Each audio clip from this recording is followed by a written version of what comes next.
బోనాల సందర్భంగా జోగినీల అంశం రాజకీయంగా చర్చగా మారింది. ఈ వ్యవహారంపై మాజీ మంత్రి తలసాని శ్రీనివాస్ యాదవ్ స్పందిస్తూ జోగినీల విషయంలో జరిగిన ఘటన అన్యాయమని బాధాకరమైన వ్యాఖ్యానించారు.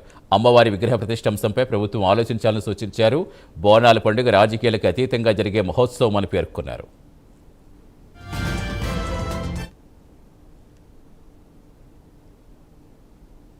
వేడుకుంటే రాష్ట్రంలో సుభిక్షంగా వర్షాలు పడతాయి, రైతాంగం సంతోషంగా ఉంటారు, ప్రజలందరూ సంతోషంగా ఉంటారు. అమ్మవారిని వారి మొక్కు తీర్చుకుంటే మంచి జరుగుతుంది అనేటువంటి నానుడితో జరుగుతున్నటువంటి కార్యక్రమాలు గడిచిన 200 సంవత్సరాల నుంచి జరుగుతున్నాయి. సరే, నిన్న జరిగినటువంటి కార్యక్రమాలు కూడా మీరు చూస్తున్నారు. లక్షలాదిగా ఇక్కడికి భక్తులు వచ్చినటువంటి సందర్భాలను కూడా మీరు చూసారు. బట్ నేను ఒక అన్ఫార్చునేట్ థింగ్ ఇక్కడ జరిగినటువంటిది, దానికి నేను ఒక ప్రజాప్రతినిధిగా ఈ ప్రాంత శాసనసభ్యునిగా బాధపడుతున్నా. తప్పకుండా వాళ్ళని ఎవరైతే జోగినీలు ఉన్నారో వాళ్ళ జీవితమే అమ్మవారి భక్తులుగా ఉండేటువంటి వాళ్ళు మరి వాళ్ళను కూడా క్షమించమని కోరుతా ఉన్నాం. ఎందుకంటే జరిగినటువంటి సంఘటన మనం చూసినాం, మీ మాధ్యమాల ద్వారా నేను చూసిన.